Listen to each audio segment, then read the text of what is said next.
Hi hello ಎಲ್ರಿಗೂ ನಮಸ್ಕಾರ. ನಾನು ನಿಮ್ಮ ಶ್ರೀಕೋಟೆ ವಿಜಯಕುಮಾರ್ ಮಾತಾಡ್ತಾ ಇದ್ದೀನಿ. ಏನಪ್ಪ ವಿಷಯ ಇದರಲ್ಲಿ ತೊಗೊಬಂದಿದ್ದೀನಿ ಅಂತಂದರೆ, ನೋಡಿ ಸರ್, ಒಂದು 5 ಎಕರೆ 7 ಗುಂಟೆ ಜಾಗ. ಇದು ಒಂದು ಒಳ್ಳೆ ಚೆನ್ನಾಗಿರೋ ಭೂಮಿ ಅಂತ ಹೇಳ್ಬೋದು. ರೆಡ್ ಸಾಯಿಲ್, ಒಂದೇ ಫ್ಲಾಟ್ ಆಗಿದೆ ಭೂಮಿ, ಮತ್ತು 2 ಕಡೆ ಬೇಲಿ ಹಾಕಿದ್ದಾರೆ ಜಮೀನಿಗೆ. ಏನು ತೊಂದರೆ ಇಲ್ಲ, ತುಂಬ ಚೆನ್ನಾಗಿದೆ ಅಂತ ಹೇಳ್ಬೋದು. ರೆಡ್ ಸಾಯಿಲು, ದುರಸ್ತಿ ಆಗಿದೆ, ಬೋರ್ಡಾಗಿದೆ. ಒಂದೇ RTC ಬರುತ್ತೆ. 5 ಎಕರೆ 7 ಗುಂಟೆ ಒಂದೇ RTC ಬರುತ್ತೆ. ಹಾಗೆ ನೋಡಿ, ವಿಡಿಯೋ ಕಂಟಿನ್ಯೂ ಆಗುತ್ತೆ. ಇನ್ನೂ ಮಾಹಿತಿಗಳನ್ನ ಹೇಳ್ತಾ ಹೋಗ್ತೀನಿ ಏನಂತ. ಮತ್ತು ಇಲ್ಲಿ ನನ್ನ ಜೊತೆಲಿ ಇವತ್ತು ಒಬ್ಬರು ಈ ಜಮೀನನ್ನ ನೋಡೋಕ್ಕೆ ಬಂದಿದ್ದರು ಬೈಯರು. ಹಾಗಾಗಿ ನಾನು ಬಂದು ತೋರಿಸ್ತಾ ಇದ್ದೀನಿ. ಕ್ಲಿಯರ್ ಕಟ್ ಆಗಿದೆ ಅಂತ ಹೇಳ್ಬೋದು, ಏನು ತೊಂದರೆ ಇಲ್ಲ. ದುರಸ್ತಾಗಿದೆ ಭೂಮಿ, ಮತ್ತು ಗೌಡಾಸ್ ಪ್ರಾಪರ್ಟಿ. ಇದು ಗೌಡಾಸ್ ಪ್ರಾಪರ್ಟಿ. ಕುರುಬ್ ಗೌಡಾಸ್ ಬರ್ತಾರೆ ನೋಡಿ. ಅಲ್ಲಿ ಒಂದು ಏನು ಮರ ಕಾಣ್ತಾ ಇದ್ದಿಲ್ಲ, ಅದು ಬೇಲಿ, ಇದು ಬೇಲಿ. ಮತ್ತು ಅದು ಬಿಟ್ಟರೆ ಈ ಕಡೆನೂ ಬೇಲಿ. ಚೆನ್ನಾಗಿದೆ ಭೂಮಿ. ಇದು ನಮ್ಮ ನಂಜನಗೂಡು ತಾಲೂಕಿಗೆ ಸೇರಿಕೊಳ್ಳುತ್ತೆ. ಇದು ನಂಜನಗೂಡು ತಾಲೂಕಾ ಸರಗೂರು ತಾಲೂಕಾ? ಇದು ನಂಜನಗೂಡು ತಾಲೂಕಾ. ಎಡೆಯೆಲ್ಲ ಸೇರ್ಕತ್ತ ನಂಜನಗೂಡಿಗೆ. ನಂಜನಗೂಡು ತಾಲೂಕಿಗೆ ಸೇರುವಂಥದ್ದು ಭೂಮಿ.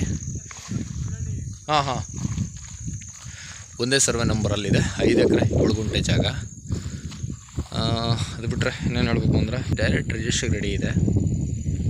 ಬೋರ್ವೆಲ್ ಇಲ್ಲ ಭೂಮಿಲಿ, ಹಾಗೆ ಬಿಟ್ಕೊಂಡಿದ್ದಾರೆ. ವ್ಯವಸಾಯನೂ ಕೂಡ ಏನೂ ಮಾಡ್ತಾಯಿಲ್ಲ ನೋಡಿ. ಯಾರು ಇಂಟ್ರೆಸ್ಟ್ ಇದ್ದರೂ ಕಾಲ್ ಮಾಡಿ, ನಂಬರ್ ಹಾಕಿರ್ತೀನಿ. ಮತ್ತು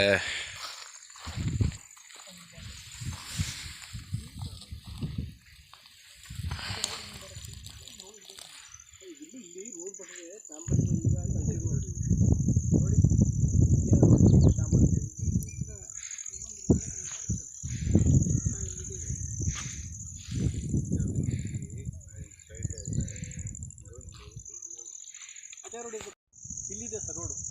ನಾವು ಈಗ ನೀವು ಸ್ಕೂಟರ್ ನಿಂತಿರಲ್ಲ, ಇದೆಲ್ಲ ಹಂಗೆ ಹೋಗಿ ಅಲ್ಲಿ ಡಾಮರ್ ಸೇರುತ್ತೆ. ಅದು ಎಡವಕ್ಕೆ ಹೋಗುತ್ತೆ. ಒಂದು ಆಸೆ ಜನರ ಹಾಸ್ಪಿಟಲ್ ಬರ್ತೇವೆ ಒಂದು ಅದು.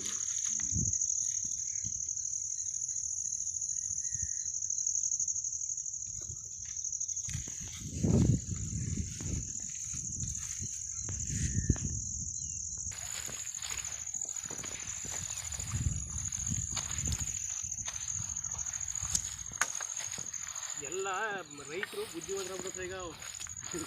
ಮೊದ್ಲಂಗಲ್ಲ. ಅಯ್ಯೋ, ಮೊದಲು ನೀವು ಯಾವುದೇ ಹೋಗಿ ಸರ್, ರೈತರಷ್ಟು ಬುದ್ಧಿವಂತರು ಯಾರು ಇಲ್ಲ. ಹೌದು, ಯಾವ್ದ್ರಲ್ಲಿ ಬೆಳೆ ಬೆಳೆಯೋದು ಬಿಟ್ಟು ಬಿಟ್ಟು ಇನ್ನು ಬೇರೆ ಆ್ಯಕ್ಟಿವಿಟೀಸ್ಗಳಲ್ಲಿ ಎಲ್ಲದರಲ್ಲೂ ಎಲ್ಲರಲ್ಲೂ ಬುದ್ಧಿವಂತರು. ಬುದ್ಧಿವಂತರಿದ್ದಾರೆ. ಬೆಳೆ ಬೆಳೆಯಿಲ್ಲ ಅಂದರೆ ಕಷ್ಟ. ಹೌದು. ಅವರಿಗೆ ಒಂದು ಹಾಕಿ ಬಿಟ್ಟುಬಿಟ್ರೆ ಮುಗೀತು. ಆ ಥರ ಸೈಡಲ್ಲಿ ದನಕರ ಮೇಯ್ತಾರೆ ನೋಡಿ, ಅವ್ರು ಕೇಳೋದು.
ವ್ಯವಸಾಯ ಮಾಡೋಂಗಿದೆಲ್ಲ ನಾವೇನು ಮಾಡೋದಲ್ಲ.